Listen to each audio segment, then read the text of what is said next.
Perkenalkan, nama saya Damelia Bruto, NPM 201948 dari Fakultas Ekonomi Universitas Pembinaan Masyarakat Indonesia. Pada kesempatan kali ini, saya akan menjawab soal dari buku Ekonomi Manajerial dan Ekonomi Bisnis dengan soal sebagai berikut. Dua perusahaan bersaing di pasar untuk menjual produk yang homogen dengan fungsi permintaan inverse P sama dengan 300 dikurang 3Q. Setiap perusahaan memproduksi dengan biaya marginal konstan $300 dan tidak memiliki biaya tetap. Gunakan informasi ini untuk membandingkan tingkat produksi dan laba dalam situasi Carnot, Stackelberg, Bertrand, dan perilaku kolusi. Dalam situasi Carnot, perusahaan-perusahaan bersaing dalam menentukan tingkat produksi secara bersamaan. Setiap perusahaan mengasumsikan bahwa pesaingnya akan mempertahankan tingkat produksi saat ini. Untuk menghitung tingkat produksi dalam situasi Carnot, kita dapat menggunakan persamaan reaksi perusahaan. Q1 sama dengan buka kurung A dikurang B Q2 tutup kurung per 2. Q2 sama dengan buka kurung A dikurang B Q1 tutup kurung per 2. Di mana Q1 dan Q2 adalah tingkat produksi masing-masing perusahaan.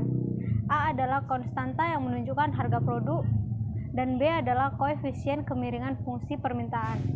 Untuk mengetahui laba masing-masing perusahaan dalam situasi ini, kita dapat mengalihkan perbedaan antara harga dan biaya marginal dengan tingkat produksi perusahaan tersebut.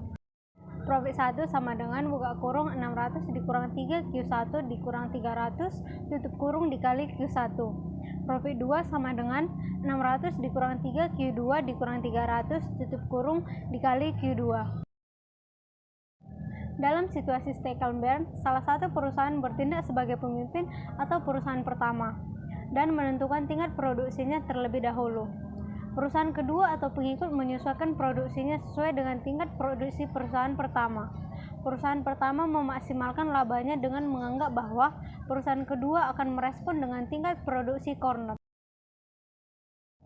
Dalam situasi Bertrand, perusahaan-perusahaan bersaing dalam menetapkan harga produk secara bersamaan. Setiap perusahaan mengasumsikan bahwa pesaingnya akan mempertahankan harga saat ini. Dalam situasi ini, perusahaan-perusahaan akan cenderung menetapkan harga yang sama dengan biaya marginal yaitu $300. Dalam situasi perilaku kolusi, perusahaan-perusahaan bekerja sama untuk memaksimalkan keuntungan bersama.